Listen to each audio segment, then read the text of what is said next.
Future is electric. അതിൽ എനിക്ക് തർക്കമൊന്നുമില്ല. ഞാൻ വണ്ടി വരുമ്പോൾ ഞാൻ തരാം. കൂടുതൽ ലോഡ് വെച്ച് വലിക്കുന്നുണ്ട്, അറൗണ്ട് 1 ടൺ വരെ വലിക്കുന്നുണ്ട്. അപ്പം അങ്ങനെ ഒരു വണ്ടി പോലും 4 മണിക്കൂറിന് മേളിൽ വർക്ക്ഷോപ്പിലോ വഴിയിലോ കിടക്കേണ്ട ആവശ്യം വന്നു. നമ്മൾ കൃത്യമായിട്ട് ആദ്യമേ നമുക്ക് വേണ്ട കസ്റ്റമറിനെ ഐഡൻറ്റിഫൈ ചെയ്തു. ചിലർ പണക്കേണ്ടി വന്നിട്ടുണ്ട്. നമ്മൾ വണ്ടി ചേട്ടൻ്റെ പർപ്പസിന് സർ പറ്റില്ല എന്ന് പറഞ്ഞു തന്നെ നമ്മൾ അവോയ്ഡ് ചെയ്തു. എനിക്ക് തോന്നുന്നത് 90 തന്നെ ആയിരിക്കും പറഞ്ഞിട്ടുണ്ടാവും. അല്ല, ഇത് +or-90 വിത്ത് ലോഡ് എന്നുള്ള രീതിയിൽ തന്നെ ഇതിൽ പറഞ്ഞു. അത് പിയാജോ മാത്രമേ അങ്ങനെ ചെയ്യുന്നുള്ളൂ. ഇത് സ്റ്റാൻഡ് ചെയ്തിട്ട് ഓടാൻ പോയി കഴിഞ്ഞാൽ it won't be a success. റോപ്മേഷോയുടെ ഏറ്റവും പുതിയൊരു എപ്പിസോഡിലേക്ക് സ്വാഗതം. ഇന്ന് നമ്മൾ വീണ്ടും ഒരു ഇലക്ട്രിക് ഓട്ടോ ആയിട്ടാണ് വന്നിരിക്കുന്നത്. ഒരുപക്ഷെ നമ്മുടെ ചാനലിൻ്റെ ഗതി തന്നെ മാറ്റിയത് ഇലക്ട്രിക് ഓട്ടോയുടെ വീഡിയോ ആയിരുന്നു. അപ്പം ഒരുപാട് ഇലക്ട്രിക് വാഹനങ്ങളുടെ വീഡിയോ, പ്രത്യേകിച്ച് കാറുകളാണെങ്കിലും സ്കൂട്ടറുകളാണെങ്കിലും ഓട്ടോകളാണെങ്കിലും നമ്മൾ ഒരുപാട് റിവ്യൂസ് ചെയ്യാറുണ്ട്. സാധാരണ നമ്മൾ ഇലക്ട്രിക് ഓട്ടോ എന്ന് പറയുമ്പോൾ ഒരു പാസഞ്ചർ ഇലക്ട്രിക് ഓട്ടോയാണ് നമ്മുടെ മനസ്സിലേക്ക് വരുന്നത്. പക്ഷേ ഇന്ന് അതിൽ നിന്ന് വ്യത്യാസമായിട്ട് ഒരു കാർഗോ ഓട്ടോയാണ്. നമ്മൾ മലയാളത്തിൽ പറയുകയാണെങ്കിൽ പെട്ടി ഓട്ടോറിക്ഷ, അതായത് ഇലക്ട്രിക് പെട്ടി ഓട്ടോറിക്ഷയുടെ വീഡിയോ ആണ് നമ്മൾ ഇന്ന് ആക്ച്വലി ചെയ്യുന്നത്. അപ്പം ഇത് പിയാജിയോയുടെ പെട്ടി ഓട്ടോറിക്ഷയാണ്. നമ്മൾ ഇതിന് മുമ്പ് തന്നെ ഇവരുടെ സ്വാപ്പബിൾ ആയിട്ടുള്ള ബാറ്ററി ഉള്ള ഒരു ടെക്നോളജി ഉള്ള വാഹനം ചെയ്തിരുന്നു. സ്വാപ്പബിൾ ബാറ്ററി എന്ന് പറയുന്നത് സാധാരണ ഇലക്ട്രിക് വാഹനങ്ങളെ സംബന്ധിച്ചോളം ചാർജിങ് സമയം കൂടുതൽ എടുക്കുന്നതുകൊണ്ട് എപ്പോഴും ഒരു പ്രശ്നമായിട്ട് എല്ലാവരും പറയാറുണ്ട്. കാരണം വെച്ച് കഴിഞ്ഞാൽ ഈ വാഹനം നമുക്ക് ഇത്ര മണിക്കൂർ സ്റ്റാൻഡിൽ ഓടാനുള്ള സമയം കിട്ടത്തില്ല. അപ്പോൾ അതുകൊണ്ട് തന്നെ ഈ ഒരു വാഹനം ഒരിക്കലും സക്സസ് ആവില്ല എന്ന് പറയുന്ന ഒരുപാട് ആൾക്കാരുണ്ട്. അതിൽ നിന്ന് വ്യത്യസ്തമായിട്ട് ഒരു വലിയൊരു ടെക്നോളജി പിയാജിയോ കൊണ്ടുവന്നിരിക്കുകയാണ്. പിയാജിയോ സ്വാപ്പബിൾ ബാറ്ററി എന്ന് പറയുന്ന ടെക്നോളജി കൊണ്ടുവന്നതിന് ശേഷം നമുക്ക് അവരുടെ സ്റ്റോറുകളിൽ പോയിട്ട് ബാറ്ററി ഒരു 10 മിനിറ്റിൽ തന്നെ റീപ്ലേസ് ചെയ്ത് പൈസ അടച്ച് ചാർജ് ചെയ്തുകൊണ്ട് വരാമെന്നൊരു സംവിധാനത്തിലേക്ക് വന്നിട്ടുണ്ടായിരുന്നു. അപ്പോൾ അതിൻ്റെ ഒരു ഡീറ്റെയിൽഡ് ആയിട്ടുള്ള വീഡിയോ നമ്മൾ ഓൾറെഡി നമ്മുടെ ചാനലിൽ ചെയ്തിട്ടുണ്ട്. 1,00,000-ലധികം ആൾക്കാർ കാണുകയും ചെയ്തിട്ടുണ്ട്. അപ്പോൾ ഇതുവരെ ആ വീഡിയോ കണ്ടിട്ടില്ലാത്തവർ തീർച്ചയായിട്ടും ആ വീഡിയോ കാണുക. ഐ ബട്ടണിൽ ഞാൻ അതിൻ്റെ ഡീറ്റെയിൽസ് കൊടുക്കാവുന്നതാണ്. അപ്പോൾ ഇന്ന് നമ്മൾ ചെയ്യാൻ പോകുന്ന പിയാജിയോയുടെ ഈ പറയുന്ന ഈ പെട്ടി ഓട്ടോറിക്ഷ ഇലക്ട്രിക്സ് എന്ന് പറഞ്ഞൊരു FX എന്ന് പറഞ്ഞൊരു ബാജിലാണ് വന്നിരിക്കുന്നത്. ഇതൊരു ഫിക്സഡ് ബാറ്ററിയാണ്, അതായത് സ്വാപ്പബിൾ ബാറ്ററി അല്ല. ഇത് നമ്മൾ വീട്ടിലിട്ട് തന്നെ ചാർജ് ചെയ്യേണ്ട ഒരു വാഹനമാണ്. അപ്പം ഇതാണ് ഫുള്ള്. നമുക്ക് ജസ്റ്റ് ഒന്ന് ഇതിൻ്റെ ചുറ്റുമൊന്ന് നമുക്ക് സൈഡ് വൈസ് ഉള്ളൊരു ലുക്ക് നോക്കാം.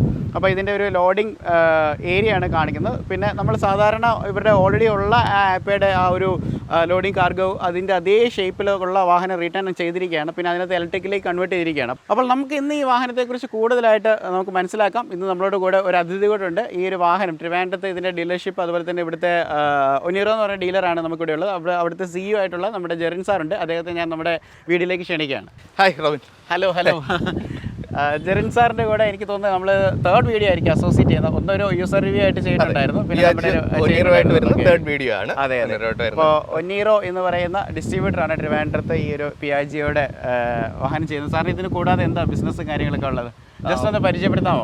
ടയർ IT കുറച്ച് കാര്യങ്ങൾ ഇങ്ങനെ ഉണ്ട്. മൊബൈൽ കുറേ കാര്യങ്ങളുണ്ടല്ലേ. അപ്പോൾ ഇലക്ട്രിക്കിലേക്ക് അല്ലെങ്കിൽ ഇലക്ട്രിക്കിൻ്റെ ഒരു ഡിസ്ട്രിബ്യൂഷനിലേക്ക് വന്നതിൻ്റെ കാരണം എന്താണ്?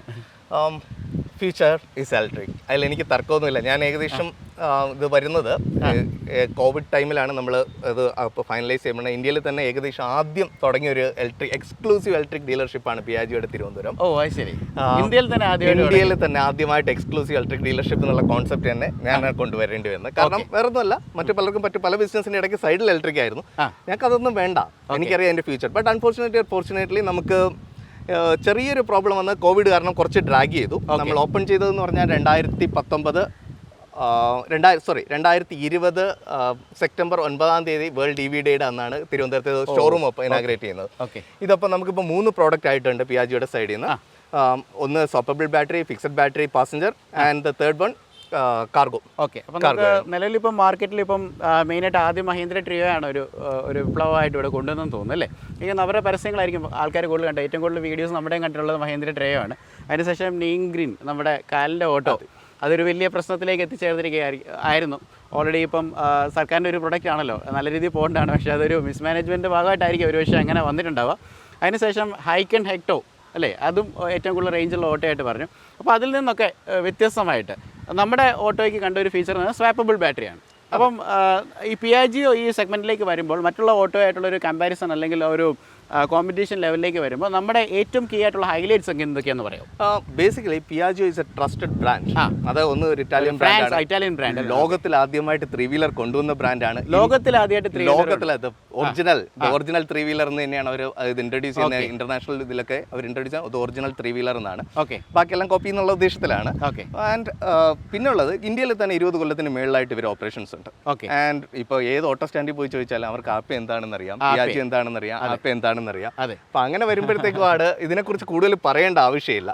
പിന്നെ ഇലക്ട്രിക് വന്നപ്പോഴത്തേക്കും നമുക്ക് ഒരു ഇത് വന്നതെന്ന് പറഞ്ഞു കഴിഞ്ഞാൽ 2 കസ്റ്റമർ ഇലക്ട്രിക്കിന്റെ പാസഞ്ചർ സെഗ്മെന്റിൽ ഏറ്റവും ഇന്ത്യയിൽ തന്നെ ഏറ്റവും ലാഭകരമായിട്ട് ഓടുന്ന 3 വീലർ എന്നുള്ള ഒരൊറ്റ കോൺസെപ്റ്റാണ് പിയാജിയോ കൊണ്ടുവന്നത്. അതാണ് നമ്മുടെ സ്വപ്പബിൾ ബാറ്ററി എടുത്താലും ഫിക്സഡ് ബാറ്ററി എടുത്താലും പാസഞ്ചറിൽ വരുമ്പോൾ ദ മോസ്റ്റ് ചീപ്പസ്റ്റ് റൺ. അതിൽ ഒരു ആരും ക്വസ്റ്റ്യൻ ചെയ്യുന്നില്ല ആ ഒരു കാര്യത്തിൽ.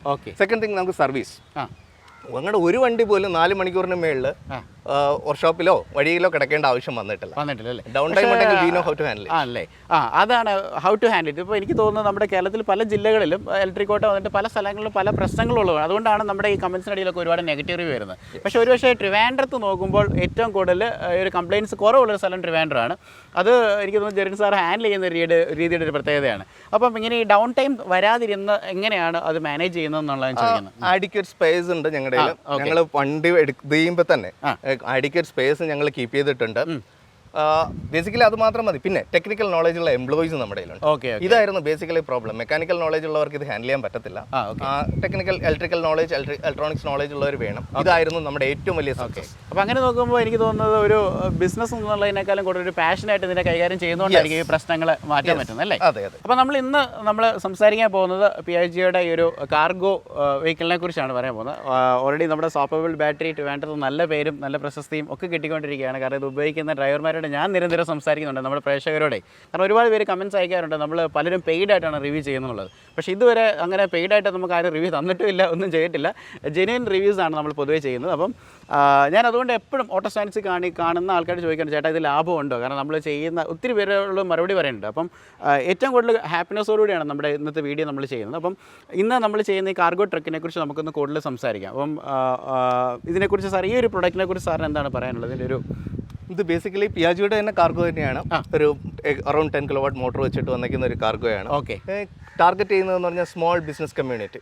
അതായത് ഒരു 500 കിലോ ഡെയിലി ഒരു 90 കിലോമീറ്ററിനകത്ത് ഓടുന്നവർ, ഇവരെയാണ് ഇതുകൊണ്ട് ടാർഗറ്റ്. എനിക്ക് തോന്നുന്നു മെയിൻ ആയിട്ടൊരു ഇലക്ട്രിക് വാഹനങ്ങളുടെ എടുക്കുന്നവരുടെ ചിന്ത എന്ന് പറഞ്ഞു കഴിഞ്ഞാൽ തുമ്പിക്കൊണ്ട് കല്ലെടുപ്പിക്കുന്ന പോലെ മിക്കവരും എടുക്കുന്നത്. കാരണം ഒരു ടാർഗറ്റഡ് ആയിട്ടുള്ള ഒരു സെഗ്മെന്റ് കണ്ടുപിടിക്കാത്തത് കൊണ്ടാണ് മിക്ക വണ്ടികളും അതിലെ പരാജയത്തിലേക്ക് പോകുന്നത്.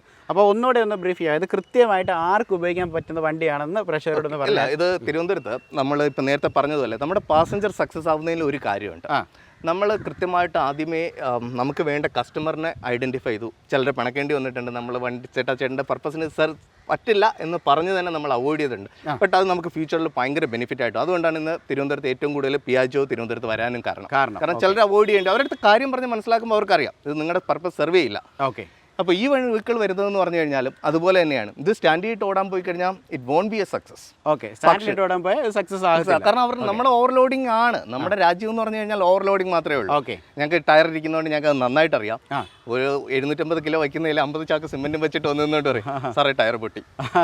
V are helpless. അപ്പം ചോദിക്കുക ചിലർ സത്യം തന്നെ പറയും ഞങ്ങൾ ഇതാ ചെയ്തത് എന്നുള്ള സത്യം തന്നെ ഞങ്ങൾക്ക് വരുന്നത്. അപ്പം ഞങ്ങൾക്കറിയാം ഇത് ഓവർലോഡിങ്ങിന് പറ്റിയൊരു വണ്ടിയല്ല. 500 കിലോ നിങ്ങൾക്ക് 90 കിലോമീറ്റർ ഓടാം. പക്ഷേ ഈ 90 കിലോമീറ്റർ ഓടാനുള്ള ചിലവ് എന്ന് പറഞ്ഞാൽ മാക്സിമം 40 രൂപ. 40 രൂപ അല്ലേ? 90 കിലോമീറ്റർ ഓടാനായിട്ട് 40 രൂപയാണ് ചിലവ് വരുന്നത്. അപ്പം 500 കിലോസ് 506 കിലോയാണ് കാറ്റലോഗ് പ്രകാരം. അതെ, ഞാൻ 500 റെക്കമെൻഡ് ചെയ്യുന്നുള്ളൂ. കാരണം ഇത് കൂടുതൽ വലിക്കുന്നുണ്ട്. നമ്മളിത് ടെസ്റ്റ് ഡ്രൈവ് വേറെ വണ്ടി വരുമ്പോൾ ഞാൻ തരാം.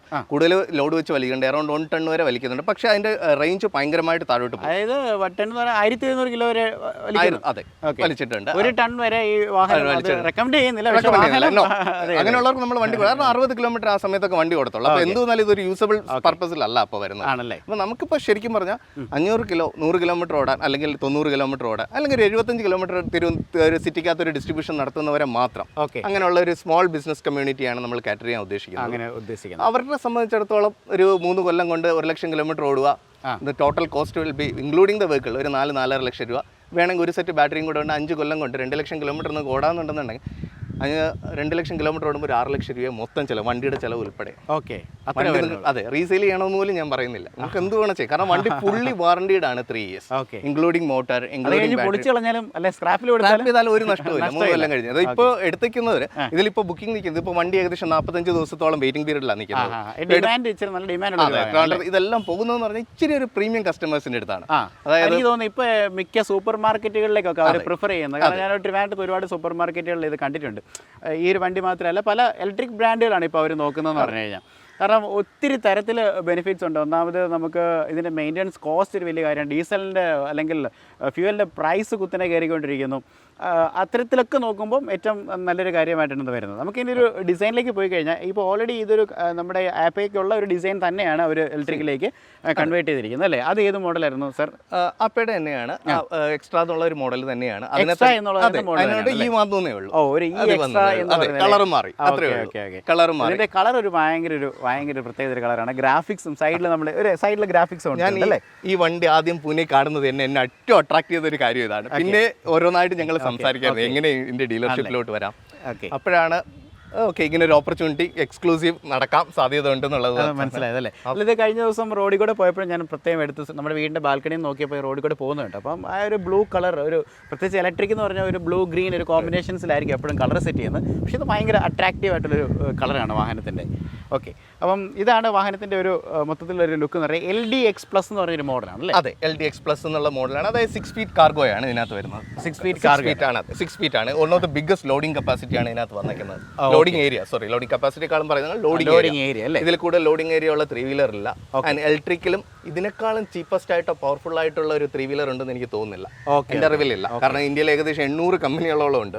പക്ഷെ ആരും ഈ ഇത്രയും വലിയൊരു മോട്ടോർ കൊടുത്തിട്ട് ഇങ്ങനെ ഒരു ഇതായിട്ട് പറഞ്ഞിട്ടില്ല. ആൻഡ് പ്യുവർലി മെറ്റൽ ബോഡിയാണ്. ഇത് എവിടെ എടുത്താലും മെറ്റൽ ബോഡിയാണ്. And it's a very strong body. അതായത് ആപ്പയിലുള്ള അതേ ബോഡിയാണ്. ഈ റോഡിൽ കല്ലും മണ്ണും അടിക്കുന്ന അതേ ബോഡി തന്നെയാണ് ഇലക്ട്രിക്കൽ ഇട്ടത്. ഇതിന്റെ ഒരു ഇന്റേണൽ മെക്കാനിസം ഒക്കെ അവർ മാറ്റിയതിന് ശേഷം ഈ പറയുന്ന എഞ്ചിനൊക്കെ മാറ്റി അതിന് ഒരു മോട്ടറിലേക്ക് മാറ്റുന്നുണ്ട്. അപ്പോൾ നമുക്ക് ഇതിന്റെ ഒരു ഹൃദയഭാഗം നമുക്ക് കാണാം അല്ലേ? അപ്പോൾ ഇവിടെയാണ് അതിന്റെ ഹൃദയഭാഗം ഉള്ളത്. ഉണ്ടോ? ഇവിടെയാണ് ഇതിന്റെ ഒരു മോട്ടറും കാര്യങ്ങളുള്ളത്. ബാറ്ററി വരുന്നത് ഇതിനകത്തായിട്ട് വരും, നമുക്ക് കാണാൻ പറ്റില്ല അല്ലേ? ബാറ്ററി അടിയിൽ കൂടെ നമുക്ക് ആക്സസ് ഉള്ളൂ. അപ്പോൾ ഈ മോട്ടറിനെ കുറിച്ച് സംസാരിക്കുകയാണെന്നുണ്ടെങ്കിൽ അപ്പോൾ ഒരു അഡ്വാൻറ്റേജ്, അതായത് ഒരു കൺവെൻഷണൽ ആയിട്ടുള്ള ഒരു കമ്പസ്റ്റബിൾ എഞ്ചിനേക്കാൾ ഒരു അഡ്വാൻറ്റേജ് ഇലക്ട്രിക്കിന്റെ ഒരു മോട്ടറിലേക്ക് വരുമ്പോൾ എന്താണ് സാർ പ്രധാനമായിട്ടുള്ളത്? പവർ തന്നെയാണ്. ഇൻസ്റ്റന്റ് ടോർക്ക് കൂടുതലാണ്. അപ്പൊ പെട്ടെന്ന് അങ്ങനെ വരുമ്പോൾ ഒരു ചോദ്യമുണ്ട്. ടോർക്ക് കൂടുതലെന്ന് പറയുമ്പോൾ കയറ്റം വലിക്കുന്നതാണ് മെയിൻ ആയിട്ട് ഒരു പ്രശ്നമായിട്ട് പറയുന്നത്. നമുക്ക് ഇതിന് ഗ്രേഡിയന്റ് അറൌണ്ട് 18 ആണെന്ന് തോന്നുന്നു ഒഫീഷ്യലി തന്നിരിക്കുന്നത്. 19 ഉണ്ട്, ധാരാളം മതിയാവും നോർമലി ഉള്ള കയറ്റം വാങ്ങി. നമ്മൾ ഈ പറഞ്ഞ ലോഡ് വെച്ചിട്ട് ഇനി ഇതിനകത്ത് വേറെ ലോഡ് കയറിയിട്ട് നമുക്ക് അത് സപ്പോർട്ട് ചെയ്യാൻ 500 കിലോ വെച്ചിട്ട് ഒന്നും പേടിക്കണ്ട, എന്ത് കയറ്റവും നിങ്ങൾക്ക് വലിച്ചു കയറിക്കോളൂ. നമ്മളിത് ഓൾറെഡി ഇത് ടെസ്റ്റഡ് ആൻഡ് പ്രൂവൺ ആണ്. അപ്പൊ നമുക്ക് ഈ ഹൈ റേഞ്ച് പോലുള്ള മേഖലയിൽ നമുക്ക് ഒരു പ്രശ്നമല്ല. ഇത് നമുക്ക് ഇത്രയും 10 കിലോവാട്ടിന് അടുപ്പിച്ച് മോട്ടോർ പവർ ഉണ്ട്. നമ്മുടെ 5.4 വെച്ചിട്ട് നമ്മൾ പൊന്മുടി പോകുന്നു, ഓട്ടോറിക്ഷ പോകുന്നു. അപ്പൊ പിന്നെ അത് ഫുള്ളി ലോഡഡ് ആയിട്ടാണ് ഞാൻ പറയുന്നത്. ഫുള്ളി ലോഡഡ് ആയിട്ടാണ് നമുക്ക് പോകുന്നത്. അങ്ങനെയുള്ള ഒരു പ്രശ്നം. പിന്നെ നമുക്ക് ബുദ്ധിമുട്ട് വരാൻ പോകുന്നതെന്ന് പറഞ്ഞു കഴിഞ്ഞാൽ ചിലയിടത്ത് നമ്മുടെ റോഡ് ബിൽഡ് ചെയ്തേക്കുന്ന രീതി അതുകൊണ്ടുള്ള ബുദ്ധിമുട്ട് വരാം. പക്ഷേ ഈ വണ്ടിക്ക് അത് വരാൻ സാധ്യതയില്ല. പാസഞ്ചറിൽ ചിലപ്പോൾ ഇച്ചിരി പവർ കുറവായിരുന്നു തോന്നാം. കാരണം അതിന്റെ പാസഞ്ചറിന് ഡബിൾ ആണ് ഇതിന്റെ പവർ വന്നിരിക്കുന്നത്. ഡബിൾ ആണ്. ഇതിന്റെ റേറ്റിംഗ്സ് എങ്ങനെയാണ്? മോട്ടറിന്റെ റേറ്റിംഗ്സ് IP67 ആണ്. അതുകൊണ്ട് ഇതുവരെ വെള്ളത്തിൽ ഇറങ്ങിയിട്ടൊന്നും പ്രശ്നമില്ല. കാരണം കഴിഞ്ഞ ദിവസങ്ങളിലെ മഴയത്ത് പലരും വീഡിയോസ് ഉൾപ്പെടെ എടുത്തിട്ടിരുന്നു. ഇത്രയും വെള്ളത്തിൽ ഇറങ്ങി ടയർ മൊത്തം മുങ്ങി. പക്ഷെ നമുക്ക് ഇതുവരെയും പ്രശ്നങ്ങളൊന്നും വന്നിട്ടില്ല. ഈവൻ പാസഞ്ചറിൽ ഇലക്ട്രിക് ആണെന്ന് ഓർത്ത് വെള്ളത്തിൽ ഇറക്കിയാലും കുഴപ്പമില്ല. ഇതുവരെയും പ്രശ്നങ്ങളൊന്നും വന്നിട്ടില്ല. ഇതിപ്പോ ആദ്യം എനിക്കൊരു ഓർമ്മയുണ്ട്, ഒരു പാസഞ്ചറിൽ ഒരു ഡ്രൈവർ എന്നെ വിളിച്ചിട്ട് ഒരു ചോദ്യം ചോദിച്ചു, സാറേ എനിക്ക് ഇവിടെ നിന്ന് വെളിയിറങ്ങാൻ നിവൃത്തിയില്ല, വെള്ളത്തിൽ ഇറങ്ങും. ഞാൻ പറഞ്ഞു വണ്ടിക്ക് വാറണ്ടി ഉണ്ട്, നമുക്ക് വരുന്നിടത്ത് കാണാം, നിങ്ങൾ എന്തോ ചെയ്യും. അത് കഴിഞ്ഞപ്പോൾ എനിക്കും കോൺഫിഡൻസ്, കാരണം പുള്ളി അന്ന് തന്നെ ഒരു വീഡിയോ ഇതെല്ലാം പറഞ്ഞിരുന്നു. എനിക്ക് ഇത്രയും വെള്ളം മുങ്ങിയിട്ടുണ്ടായിരുന്നു. അന്ന് വേറെ ഓപ്ഷൻ ഇല്ലായിരുന്നു. ഇത് അറൗണ്ട് ഒരു 6-7 മന്ത്സ് ബാക്ക് ഒരു മഴ പെയ്തപ്പോഴാണ്, ഒരു ഏപ്രിൽ മാസത്തിലും കണ്ട ഒരു മഴ പെയ്ത പെട്ടെന്ന് വെള്ളം മുങ്ങിയതാണ്. അത് കുഴപ്പമില്ല. ഇപ്പം എനിക്കറിയാം. ഓക്കെ, ഇപ്പം എനിക്ക് പല വീഡിയോസ് വരുന്നുണ്ട്, പല ഫോട്ടോസ്. ഞങ്ങളുടെ ഡ്രൈവേഴ്സിന്റെ ഗ്രൂപ്പിനകത്ത് തന്നെ ഒത്തിരി ഫോട്ടോസ് വരും. ഓക്കെ, അത് തന്നെ വരുന്നുണ്ട്. ഞങ്ങളുടെ വണ്ടി ഇത്രയും വെള്ളം മുങ്ങി, ഒരു മത്സരം പോലെ. അപ്പം വെള്ളത്തിന്റെ പ്രശ്നങ്ങൾ പൊതുവേ ഇല്ല. നമുക്ക് ബാറ്ററിയുടെ ഒരു പവർ ഔട്ട്പുട്ടും കാര്യങ്ങളൊക്കെ നോക്കാം. ഇതിന്റെ ഒരു പവർ റേറ്റിംഗ് ഒക്കെ എങ്ങനെയാണ് വരുന്നത്? അറൗണ്ട് 8.5 കിലോവാട്ടിന് അടുപ്പിച്ചുള്ള 8.5 കിലോവാട്ട് ആണല്ലേ വരുന്നത്. അതെ, ഓക്കെ. ഏറ്റവും വലിയൊരു അഡ്വാൻറ്റേജ് എന്ന് പറഞ്ഞു കഴിഞ്ഞാൽ നമുക്ക് ഇതിനകത്തേക്ക് വേറെ ഓയിലോ അങ്ങനത്തെ സാധനങ്ങളൊന്നും ഓയിലുണ്ടോ? ട്രാൻസ്മിഷൻ ഓയിലുണ്ട്. 20,000 കിലോമീറ്റേഴ്സിന് ഒരിക്കൽ മാറിയാൽ മതി. 10,000 കിലോമീറ്റേഴ്സ് ആണ് സർവീസ്. അതായത് ഇതിന് ഡൗൺ ടൈം ഇല്ല. പ്രോപ്പർലി ഒന്ന് കെയർ ചെയ്യുന്ന ഒരു വണ്ടിയാണെന്നുണ്ടെങ്കിൽ ഇതിന് ഡൗൺ ടൈം നിയർ ടു ഇല്ല എന്ന് തന്നെ പറയാം. ഒരു എഞ്ചിന്റെ ഇന്റർണൽ കമ്പസ്റ്റബിൾ ഒരു എഞ്ചിന്റെ ഒരു വൈബ്രേഷനോ കാര്യങ്ങളൊന്നുമില്ല. എക്സോസ്റ്റ് ടെയിൽ പൈപ്പ് 0 ആണ്. അതായത് ഒരു പുകയോ ഒന്നുമില്ല.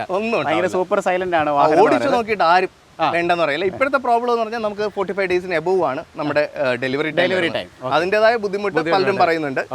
അതേ ഉള്ളൂ. ഓക്കെ, അടുത്തായിട്ട് നമുക്ക് ഇതിൻ്റെ ഒരു ബാറ്ററിയെ കുറിച്ച് ചിന്തിക്കാം. ബാറ്ററി എന്ന് പറയുമ്പോൾ നമുക്ക് സാധാരണ നമ്മൾ സ്വാപ്പബിൾ ബാറ്ററിനകത്ത് നമ്മൾ ഒരു 3 ബാറ്ററി നമ്മൾ സ്വാപ്പ് ചെയ്ത് വെക്കുന്നതാണ്. ഇതിനകത്ത് ഒറ്റ സിംഗിൾ ബാറ്ററിയാണ്. നമ്മൾ ലിഥിയം അയൺ പാക്കാണ്. ആമറോണിന്റെ ലിഥിയം അയൺ പാക്കാണ്. അതിൽ ആർക്കും ഒരു ഇതിനകത്ത് ഒരു ചൈനീസ് കമ്പോണൻസ് ഇല്ല. ഇതിന്റെ ഏറ്റവും വലിയ സക്സസ് പിയാജിയോയുടെ 2 പ്രോഡക്റ്റിലെ ഒരു സക്സസ് എന്ന് പറഞ്ഞാൽ ഇതിനകത്ത് ഒരു ചൈനീസ് കമ്പോണന്റ് ഇല്ല. ബാറ്ററി ആരാ മാനുഫാക്ചർ ചെയ്തേക്കണം, മോട്ടോർ ആരാ എല്ലാം അതിൽ ഇത് ചെയ്തിട്ടുണ്ട്. കൺട്രോളർ, ഈവൻ കൺട്രോളർ വരെ ഇന്ത്യൻ ആണ്. കൺട്രോൾ വരെ ഇന്ത്യയിൽ ഡിസൈൻ ചെയ്ത്, ഇന്ത്യക്ക് വേണ്ടി ഇന്ത്യയിൽ ഡിസൈൻ ചെയ്തേക്കുന്ന സാധനമാണ്. ചെറിയ കമ്പനികളല്ല ഇത് ഡിസൈൻ ചെയ്തേക്കുന്നതെന്ന് തോന്നുന്നു. ഓക്കെ. അപ്പോൾ നമ്മുടെ ബാറ്ററി വരുന്നത് 48 വാട്ട്സ് ആണ് വരുന്നത്, 8 കിലോ വാട്ടാണ് വരുന്നത്. അപ്പം 8 കിലോ 1 കിലോ വാട്ടിന് 1 യൂണിറ്റ് ആണ് നമുക്ക് ആവുന്നത്. അപ്പം ഇതിന്റെ ചാർജിങ് സൈക്കിൾ എങ്ങനെയാണ്? എത്ര സമയം എടുക്കും ചാർജ് ചെയ്യാൻ? 4 hours വേണം. 4 മണിക്കൂർ എടുക്കും. 4 മണിക്കൂർ എടുക്കും. അത് ഒരു ഡിമെറിറ്റ് ആണ് as of now. അത് മാത്രമേ ഉള്ളൂ ഇതിനകത്ത്. DC ചാർജിങ് ഉണ്ടോ? ഇല്ല, DC ചാർജിങ് ഇല്ല. ഫാസ്റ്റ് ചാർജിങ് എന്തായാലും ഈ ഒരു സെഗ്മെന്റിലോട്ട് ഉടനെ വരാൻ പോകുന്നില്ല. എന്താരും പറഞ്ഞാലും ശരി വരാൻ പോകുന്നില്ല. Because it will reduce the battery life.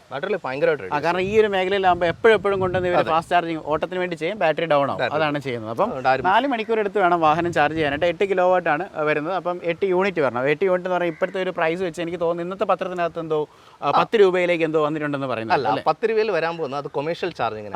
വീട് റെസിഡൻഷ്യൽ എനിക്ക് തോന്നുന്നു 5 to 6 rupees. അതിനപ്പുറം എന്തായാലും പോകില്ല. 8, 50 രൂപയ്ക്ക് 80 കിലോമീറ്റർ അല്ലേ? അങ്ങനെ 90 എന്തായാലും അഷ്വർ ചെയ്യാൻ പറ്റും. 90 അഷ്വേർഡ് ആണ്. നമ്മൾ ഇവിടെ ഓക്കെ മേജർലി ഇലക്ട്രിക് ഓട്ടോയിൽ വരുന്ന ഒരു പ്രോബ്ലം എന്ന് പറഞ്ഞു കഴിഞ്ഞാൽ ടോൾ ക്ലൈംസ് ആണ്. ഓക്കെ, എനിക്ക് ഇത്ര 150 കിട്ടും, 200 കിട്ടും, അല്ലെങ്കിൽ 120 കിട്ടും.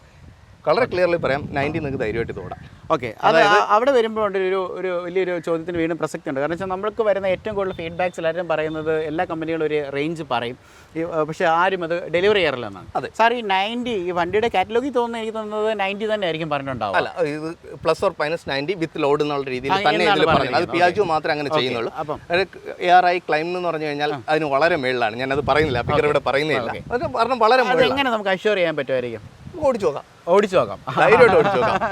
ഓക്കെ, ഏറ്റവും സിമ്പിൾ ആയിട്ട് പറയുകയാണെങ്കിൽ നടക്കുന്നില്ലേ? കാരണം ഇവിടെ നമുക്ക് ഈ റേഞ്ച് ഇഷ്യൂസ് കംപ്ലൈൻസ് കൊണ്ട് വരാറുണ്ട്. റീസണബിൾ സ്പീഡ്, അതായത് ഞാൻ ഇതിന് പറയുന്നത് നമ്മുടെ 3 wheelers എന്ന് പറയാം 35-40 കിലോമീറ്റർ സ്പീഡിലാണെന്നുണ്ടെന്നുണ്ടെങ്കിൽ you will get this. Okay, അത്രയും സ്പീഡ് ആണെന്നുണ്ടെങ്കിൽ ടോപ്പ് സ്പീഡ് എന്ന് പറയുന്നത് ടോപ്പ് സ്പീഡ് 47-48 അതുവരെ പോകും. 48 വരെ പോകും. ഓക്കെ, അപ്പോൾ ഇതൊക്കെയാണ് ഒരു വണ്ടിയുടെ ഒരു സ്പെക്കും കാര്യങ്ങളൊക്കെ പറയുന്നത്. അപ്പോൾ നമുക്ക് ഇനിയിപ്പോൾ ഇതിൻ്റെ ഒരു പ്രൈസിലേക്ക് വരാം. അതൊരു 3.5 ലക്ഷം ഓൺ റോഡ്. അതാണ് as of now വില. കൂടാൻ സാധ്യതയുണ്ട്. ഓക്കെ, കാരണം ഇപ്പോൾ ഇറങ്ങിയതിനേക്കാളും ഏകദേശം 20,000 രൂപയോളം മാറിക്കഴിഞ്ഞു വണ്ടി വില. അതായത് ഒരു 3-4 months കൊണ്ട്. ഓക്കെ, അപ്പോൾ ഇനിയിപ്പം ഇത് കൂടാതെ തന്നെ പലർക്കും ഉള്ളൊരു ചോദ്യമാണ്, ഇപ്പോൾ റോഡ് ടാക്സ്, ഇൻഷുറൻസ്, അതേപോലെ തന്നെ ഇലക്ട്രിക് വാഹനങ്ങളിൽ കുറേ സബ്സിഡി ഒക്കെ ഉണ്ടെന്ന് കേട്ടിട്ടുണ്ട്. അപ്പം അത്തരത്തിൽ നോക്കുകയാണെന്നുണ്ടെങ്കിൽ എന്തൊക്കെ മെച്ചങ്ങൾ ഇതിനകത്തുണ്ട്? ഇതിൽ ഫെയിം സബ്സിഡി കഴിഞ്ഞിട്ടുള്ള സെൻട്രൽ ഗവൺമെന്റ് ഫെയിം സബ്സിഡി കഴിഞ്ഞിട്ടുള്ള പ്രൈസ് ആണ് ഇപ്പോൾ ഞാൻ പറഞ്ഞത്. Including road tax, everything is covered. ഈ 3.5 ലക്ഷത്തിനകത്ത് എല്ലാം കവർ ചെയ്യും. എല്ലാം കവർ ചെയ്തിട്ട് വരുന്ന പ്രൈസ് ആണ് ഇപ്പോൾ തന്നിരിക്കുന്നത്. ഓക്കെ ഓക്കെ ഓക്കെ, അതിൽ വേറെ ഇനി അഡീഷണൽ ഇത് വരണം. നമ്മൾ അങ്ങനെ സ്പ്ലിറ്റ് ചെയ്ത് പ്രൈസ് കൊടുക്കാൻ വേണമെങ്കിൽ കസ്റ്റമറിന് വേണമെങ്കിൽ കൊടുക്കാം. പക്ഷേ ഏകദേശം ഇതായിരിക്കും നമ്മുടെ പ്രൈസിങ് വരാൻ പോകും. ഓൺ റോഡ് പ്രൈസിംഗ് നമ്മൾ സാധാരണ സംസാരിക്കാറിയാം. ഓക്കെ, പിന്നെ നമ്മൾ ഇതിൻ്റെ കാറ്റലോഗ് വായിച്ചപ്പോൾ ഒരു കാര്യം മനസ്സിലായി, എന്തോ ഒരു കണക്ട് ഫീച്ചേഴ്സ് ഉണ്ടെന്ന് പറയുന്നത്. അതെ, ഇതിനകത്ത് ഒരു ഐ കണക്ട് ഉണ്ട്. നിങ്ങളുടെ മൊബൈലിൽ തന്നെ ഇത് എവിടെയാ വണ്ടി എവിടെ കിടപ്പുണ്ട്, ഇങ്ങനെ വണ്ടിയിൽ എത്ര ചാർജ് ഉണ്ട്, ഇതെല്ലാം അറിയാൻ പറ്റും. വണ്ടി അടുത്ത് വേണമെന്നില്ല. ഓക്കെ, അതെല്ലാം വൈഫൈ എനേബിൾഡ്, 3G എനേബിൾഡ് ആണ്. ഒരു ഐ കണക്ട് ഒരു ഫീച്ചർ ഉണ്ട്. അത് നല്ലൊരു ഫീച്ചറാണ്. കാരണം ഈ എസ്പെഷ്യലി ഒരു കമ്പ്യൂട്ടർ ബിസിനസ്സുകാർക്കാണ് വണ്ടി എവിടെ കിടക്കുന്നു എന്നറിയാൻ ആർക്കും ഒന്നും പറയേണ്ട കാര്യമില്ല. It is there. ഓക്കെ, അതിന്റെ യൂണിറ്റ് ആണ്. അതെ, അതിന്റെ യൂണിറ്റ് ആണ്. അത് ഊരിവിടാനും പറ്റത്തില്ല. as of now ഉള്ള ടെക്നോളജി ഒന്നും വെച്ചിട്ട് അത് ഊരിവിടാൻ പറ്റില്ല. GPS കണക്റ്റഡ് ആണോ? അത് GPS കണക്റ്റഡ് ആണ്. അപ്പോൾ നമുക്ക് വണ്ടി ട്രാക്ക് ചെയ്യാൻ പറ്റും. വണ്ടി ട്രാക്ക് ചെയ്യാൻ പറ്റും. ഇൻക്ലൂഡിംഗ് വണ്ടിയിലെ ചില കംപ്ലൈൻസും അതിനകത്ത് നിന്ന് തന്നെ എടുക്കാൻ പറ്റും. അതുപോലെ തന്നെ എന്തോ ഒരു മാസത്തെ നമ്മുടെ കൺസപ്ഷൻ അല്ലേ, അങ്ങനെയുള്ള എല്ലാ ഡാറ്റയും നമ്മുടെ ഡേറ്റ. ഓക്കെ ഓക്കെ ഓക്കെ, അപ്പം ഇതാണ്. അപ്പോൾ എനിക്ക് തോന്നുന്നു ഇതാണ് ഇതിന്റെ ചാർജർ എന്ന് തോന്നുന്നു.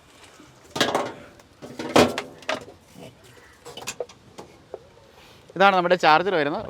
ഒരു 5 kilos അറൗണ്ട് ഉണ്ടെന്ന് തോന്നുന്നു. ചാർജർ ഹെവിയാണ്, മെറ്റലാണ്. ഇപ്പൊ നമ്മൾ സാധാരണ നമ്മുടെ വീട്ടിലെ 16 ആംപിയർ പ്ലഗ് മതി ധാരാളം കുത്തി കഴിയാം. ഓക്കെ, ഇതാണ് ഇതിന്റെ സോക്കറ്റ് വരുന്നത് അല്ലേ? ഇത് എവിടെയാണ് നമ്മൾ കുത്തുക? അപ്പുറത്തെ സൈഡ് പോകാം. ശരി, ഓക്കെ. ഈ ഇവിടുത്തെ സോക്കറ്റിലാണ് വരുന്നത് അല്ലേ? ഇതിനകത്ത് കണക്ട് ചെയ്യാമെന്നുള്ളതേ ഉള്ളൂ. അപ്പോൾ ഇങ്ങനെ നമ്മൾ കുത്തുവാണെങ്കിൽ 4 മണിക്കൂർ കൊണ്ട് വണ്ടി ഫുള്ള് ചാർജ് ആവും. 90 kilometers വരും. അതിന്റെ കോസ്റ്റ് പറയുമ്പോൾ അറൗണ്ട് 50 rupees വരും. അതെ, അറൗണ്ട് 50 rupees. അത്ര ഇത് അകത്ത് തന്നെ വെക്കാനുള്ള ഫെസിലിറ്റി ഉണ്ട് അതിനടിയിൽ തന്നെ. അതെ, അപ്പോൾ ലോഡിംഗ് ട്രക്ക് ആയതുപോലെ കാർഗോ ആയതുകൊണ്ട് തന്നെ കമ്പനി പറയുന്ന 500 kilos ആണ്. 500 kilosൽ കൃത്യമായിട്ട് കിട്ടുമെന്നാണ് പറയുന്നത്.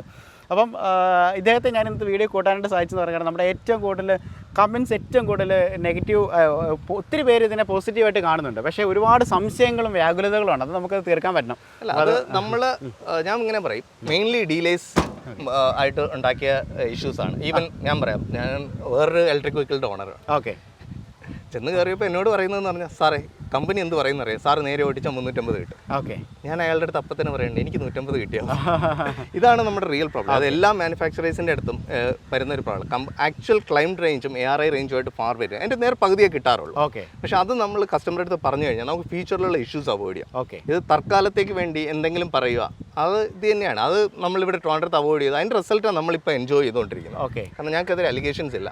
ഞങ്ങൾ 149 കിട്ടുമെന്ന് പറയാം കമ്പനി പറയുന്ന വണ്ടി, ഞങ്ങളിവിടെ പറഞ്ഞേക്കുന്നത് 110 ആണ്. ചേട്ടാ 110 ഞാൻ ഇടയ്ക്ക് ഓടിച്ച് അടിച്ചു തരാം, അത് എനിക്ക് ഉറപ്പാണ്. അപ്പോൾ പിന്നെ അവർക്ക് തിരിച്ചൊന്നും പറയാനുണ്ടാവില്ല. ഓക്കെ, ഓക്കെ, അത് മാത്രമല്ല കസ്റ്റമർ ഹാപ്പിയാണ്. പിന്നെ ഒരിക്കലും ആ കസ്റ്റമർ തർക്കിക്കാനോ വഴക്കുണ്ടാക്കാനോ ഒന്നും വരത്തില്ല. ഓക്കെ. പക്ഷെ പലയിടത്തും അതല്ല, അത് നെഗറ്റീവായിട്ട് അതെന്ത് പറയാം, ഒരു ചെറിയ ചെറിയ ഇഷ്യൂസ് ആയിട്ട് കൂടി ലാസ്റ്റ് പൊട്ടിത്തെറിക്കുമ്പോഴത്തേക്കായിരിക്കും മീഡിയാസിൻ്റെ മുന്നിൽ എത്തുന്നത്. വളരെ മോശം രീതിയിലോട്ട് പോകുന്നത് അല്ലേ. Okay, okay. ഇത് രണ്ട് രീതി പറയാം. നമുക്ക് പാസഞ്ചർ ഏറ്റവും ചീപ്പസ്റ്റ് വണ്ടിയാണെന്ന് പറയുമ്പോൾ ഇത് ഏറ്റവും പവർഫുൾ വണ്ടിയാണെന്ന് പറയുന്നത്. ഏറ്റവും പവർഫുൾ ആസ് ഓഫ് നൗ ഇത് ഏറ്റവും പവർഫുൾ വണ്ടിയാണ് ഇലക്ട്രിക്കൽ. എനിക്ക് തോന്നുന്നു ഇനിയും കൂടുതൽ പവർഫുൾ ഉള്ള വണ്ടികൾ പിയാജിയിൽ നിന്ന് തന്നെ വരുന്നുണ്ടാവും. അല്ലേ, ഉടനെ ഉണ്ടാവില്ല. Okay, okay. അപ്പോൾ ഇതൊക്കെയാണ് നമ്മുടെ ഇലക്ട്രിക് വെഹിക്കിളിൻ്റെ ഒരു ഈ പറയുന്ന കാർഗോ വാഹനത്തിൻ്റെ ഒരു വിശേഷങ്ങൾ, കംപ്ലീറ്റ് കാര്യങ്ങൾ നിങ്ങൾക്ക് മനസ്സിലായെന്ന് വിചാരിക്കുന്നുണ്ട്. ഇനി നമുക്ക് ഇതിൻ്റെ ഒരു കുറച്ച് ഓൺ എ ക്ലോസർ ലുക്ക് ഒരു ഡീറ്റെയിൽസിലേക്ക് കൊണ്ടുവരും. അപ്പോൾ ഇത്ര നേരം നമ്മളിവിടെ സംസാരിച്ച് ജെറിൻ സാറാണ്. Thank you so much. അപ്പം സാറ് വന്നത് ഒരുപാട് ഒരു ക്രെഡിബിലിറ്റിയുടെ ഫാക്ടറും കൂടെ കൊണ്ടുവരാൻ സാധിച്ചിട്ടുണ്ട്. കാരണം ഒരുപാട് കാര്യങ്ങൾക്ക് മറുപടി പറയാൻ സാധിച്ചിട്ടുണ്ട്. അപ്പം ഈ സംരംഭം നല്ല രീതിയിൽ വിജയിക്കട്ടെ. അപ്പോൾ ഞാൻ ഇവരുടെ ഒരു ക്ലോസർ ലുക്കും കൂടെ നമ്മുടെ ആൾക്കാരെ ഒന്ന് കാണിച്ചു തരാം. ഓക്കെ. അപ്പോൾ നമ്മൾ ഈ വാഹനത്തിൻ്റെ ഒരു ക്ലോസർ ലുക്കിലേക്ക് പോകണം. കാരണം കുറച്ചുകൂടെ ഇത്രയും നേരം നമ്മൾ കാര്യങ്ങൾ പറഞ്ഞെങ്കിലും വാഹനത്തിൻ്റെ ഒരു ശരിയായിട്ടൊരു ലുക്ക് നിങ്ങളെ കാണിച്ചു തരാണ്ട് സാധിച്ചിട്ടില്ലായിരുന്നു. അപ്പോൾ ആപ്പയുടെ തന്നെ എക്സ്ട്രാ എന്ന് പറയുന്ന ഓൾറെഡി കാർഗോ ഓട്ടോയാണ് നമ്മൾ ഈ ഒരു പെട്ടി ഓട്ടോറിക്ഷയാണ് ഇലക്ട്രിക് വെർഷനിലേക്ക് മാറ്റിയിരിക്കുന്നത്. അതിൻ്റെ പ്രത്യേകിച്ച് അതിൻ്റെ കളർ തന്നെയാണ് ആ ബ്ലൂ കളർ, ആ ബ്ലൂ ആക്സെൻസ് ഒക്കെ ഭയങ്കര ഭംഗിയാണ് കാണാനായിട്ട്. പ്രത്യേകിച്ച് റോഡ് കൂടെ ഒക്കെ ഓടുമ്പോൾ ഉള്ള റോഡ് പ്രസൻസ് ഭയങ്കര ഭംഗിയാണ്. ഫ്രണ്ടൊക്കെ നോക്കുകയാണെന്നുണ്ടെങ്കിൽ അതിൻ്റെ ലൈറ്റ്സും കാര്യങ്ങളൊക്കെ വളരെ മനോഹരമായിട്ടുള്ള ലൈറ്റ്സും കാര്യങ്ങളൊക്കെയാണ് കൊടുത്തിരിക്കുന്നത്. ഈ ഡിസൈൻസ് ഒക്കെ ശരിക്കും പറഞ്ഞാൽ ഒരു പരുന്തിൻ്റെ ഫേസാണ് എനിക്ക് തോന്നുന്നത് കേട്ടോ. കാരണം വെച്ച് കഴിഞ്ഞാൽ ഈ രണ്ട് വശമൊക്കെ നോക്കിക്കുമ്പോൾ ഒരു ഹോക്കൈ ഡാം എന്നാണ് തോന്നുന്നത്. അപ്പോൾ അങ്ങനെ ഒരു ഡിസൈനിലാണ് കൊടുത്തിരിക്കുന്നത് പറഞ്ഞാൽ. മെറ്റൽ ബോഡിയാണ് കംപ്ലീറ്റ് വരുന്നത്. പിന്നെ ചില പ്ലാസ്റ്റിക് എലമെൻറ്റ്സ് മാത്രം കൊടുത്തിട്ടുണ്ട്. അതൊരു ആഡഡ് ആയിട്ടുള്ളൊരു ബ്യൂട്ടി കൊടുത്തിട്ടുണ്ട്. നമ്മൾ നോക്കുകയാണെങ്കിൽ നമുക്ക് ടയേഴ്സ് നമുക്ക് കാണാൻ പറ്റും. 10 ഇഞ്ചിൻ്റെ ടയേഴ്സാണ് വരുന്നത്. അതുപോലെ തന്നെ ഇവിടെ ഹെലിക്കൽ സ്പ്രിങ്ങിലുള്ള സസ്പെൻഷനാണ് കൊടുത്തിരിക്കുന്നത്. വാഹനത്തിൻ്റെ ഹെലിക്കൽ സ്പ്രിങ്ങിലാണ് സസ്പെൻഷൻ വരുന്നത്. ഇതൊന്നും ഒരു തരത്തിലും വ്യത്യാസമില്ല. നമുക്കിനിപ്പോൾ വാഹനത്തിൻ്റെ ഒരു ക്യാബിനിലേക്ക് നമുക്ക് കയറി നോക്കാം. പ്രത്യേകിച്ച് എടുത്ത് പറയാനായിട്ട് നോക്കുകയാണെന്നുണ്ടെങ്കിൽ എല്ലാം ഒരു ബ്ലൂ കളർ തന്നെയാണ്. സീറ്റ്സ് ആണെങ്കിലും ഈ പറയുന്ന ഒരു ബ്ലൂവും നേവി ബ്ലൂവിൻ്റെ കളറിലാണ് കൊടുത്തിരിക്കുന്നത്. പിന്നെ നമുക്ക് ഹാൻഡിൽസ് ഇവിടെ കാണാനായിട്ട് പറ്റും. പിന്നെ നേരത്തെ പറഞ്ഞ പോലെ ഈ കണക്റ്റിൻ്റെ ഒരു ഡിവൈസാണ് ഇവിടെ കൊടുത്തിരിക്കുന്നത്. നമ്മുടെ സാധാരണ താക്കോലും കാര്യങ്ങളൊക്കെയാണ്. പിന്നെ മെയിനായിട്ട് നമ്മൾ ഇതിലേക്ക് വരുമ്പോഴത്തേന് നമ്മൾ നോക്കേണ്ട ഒരു കാര്യം എന്ന് പറഞ്ഞു കഴിഞ്ഞാൽ ഇതിൻ്റെ കൺട്രോൾസ് ആണ്. കാരണം ഇലക്ട്രിക് ഓട്ടോയെ സംബന്ധിച്ച് നോക്കുകയാണെന്നുണ്ടെങ്കിൽ മറ്റേ ക്ലച്ചോ ബ്രേക്കോ അങ്ങനത്തെ സാധനങ്ങൾ ബ്രേക്കുണ്ട്. ആക്ച്വലി ക്ലച്ചൊന്നും ഇല്ലാത്തത് കൊണ്ട് ഇതൊരു മോട്ടർ ആയതുകൊണ്ട് തന്നെ സ്വിച്ചസിലാണ് വർക്ക് ചെയ്യുന്നത്. കണ്ട റിവേഴ്സ്, ന്യൂട്രൽ, ഫ്രണ്ട്, പിന്നെ ബൂസ്റ്റ് എന്ന് പറഞ്ഞൊരു മോഡലിലാണ് ഈ സംഭവം വർക്ക് ചെയ്യുന്നത്. അപ്പം നമ്മളത് ഇടുന്നതിനനുസരിച്ച് വാഹനം ഇപ്പോൾ ഇത് നമുക്ക് ഇങ്ങോട്ട് എൻഗേജ് ചെയ്ത വാഹനം റിവേഴ്സിലേക്ക് പോകും. ഇത് ന്യൂട്രലാണ്. ഇതുപോലെ തന്നെ ഇത് ഫ്രണ്ടിലേക്ക് പോകും. പിന്നെ ഇത് കൂടുതലായിട്ട് ലോഡി വലിക്കേണ്ടി വരുമ്പോൾ ബൂസ്റ്റ് എന്ന് പറഞ്ഞൊരു മോഡലിലേക്ക് കൊണ്ടുവരും. അപ്പോൾ അങ്ങനെയാണ് ഇതിൻ്റെ ഒരു സെറ്റിങ്സും കാര്യങ്ങളും വരുന്നത്. നമുക്കൊന്ന് കീ ഓൺ ചെയ്ത് നോക്കാം. ഇവിടെ ഡിസ്പ്ലേ ഉണ്ട്. ഡിസ്പ്ലേക്കകത്ത് കുറേ പാരാമീറ്റേഴ്സ് ഉണ്ട്. നമുക്ക് ഓൾറെഡി ബാറ്ററിയുടെ ചാർജ് അങ്ങനെയുള്ള സംവിധാനങ്ങളൊക്കെ ഉണ്ട്. 56 കിലോമീറ്റർ റേഞ്ചാണ് ഇപ്പം കാണിക്കുന്നത്. സ്പീഡോമീറ്റർ ഉണ്ട്. അതേപോലെ കുറേ സംഭവങ്ങൾ ഇവിടെ വാഹനത്തിന് കൊടുത്തിട്ടുണ്ട്. ഇപ്പോൾ സൈഡിലേക്ക് വരുവാണെന്നുണ്ടെങ്കിൽ നമുക്ക് ഒരു ഡോർ ഇവിടെ പ്രൊവൈഡ് ചെയ്തിട്ടുണ്ട്. അതിനകത്ത് നല്ലൊരു ഗ്രാഫിക്സ്, ഇലക്ട്രിക്സ് എന്നുള്ള എഫക്ട്സ് എന്ന് പറയുന്നത് ഫിക്സഡ് ബാറ്ററി ആയതുകൊണ്ടാണ് കേട്ടോ എഫക്ട്സ് എന്ന് പറയുന്നത്. അപ്പോൾ അങ്ങനെ ഒരു ഗ്രാഫിക്സ് അവിടെ കൊടുത്തിട്ടുണ്ട്. അതേപോലെ അത് ആ ഒരു നമ്മുടെ ഈ പറയുന്ന ബാക്കിലെ ലോഡിംഗ് ബേയിലേക്ക് വരുമ്പോൾ ഇവിടെയും ആ ഒരു ഗ്രാഫിക്സ് എക്സ്റ്റെൻഡ് ചെയ്ത് വന്നിട്ടുണ്ട്. നമുക്ക് ടയേഴ്സ് കാണാം. മഡ് ഗാർഡ്സിൻ്റെ കേസ് പറയുകയാണെങ്കിൽ അത് ഫൈബർ ആയിട്ടുള്ള മഡ് ഗാർഡ്സാണ് വാഹനത്തിന് വരുന്നത്. ഇനി ബാക്കിലേക്ക് വരുമ്പോഴത്തേക്കും നമുക്ക് നോക്കാം. ഇവിടെ നമുക്ക് പിയാജിയോയുടെ ലോഗോ നമുക്കിവിടെ കാണാം. അതുപോലെ തന്നെ ബ്രേക്ക് ലൈറ്റ്സും സ്റ്റോപ്പ് ലാംപ്സും ഒക്കെ നമുക്ക് ബാക്കിൽ കാണാനായിട്ട് പറ്റും. ഓവറോൾ നമ്മൾ ഈ വാഹനം നോക്കിക്കഴിഞ്ഞ് കഴിഞ്ഞാൽ ശരിക്കും പറഞ്ഞു കഴിഞ്ഞാൽ നിലവിലുള്ള വാഹനത്തിൻ്റെ അതേ ഡിസൈനിലായതുകൊണ്ട് ഒരുപാട് വ്യത്യാസങ്ങളൊന്നും പറയാനില്ല. ഇതിൻ്റെ ഇൻറ്റേർണൽ ആയിട്ടുള്ള രീതികൾക്ക് മാത്രമേ പറയാനുള്ളൂ.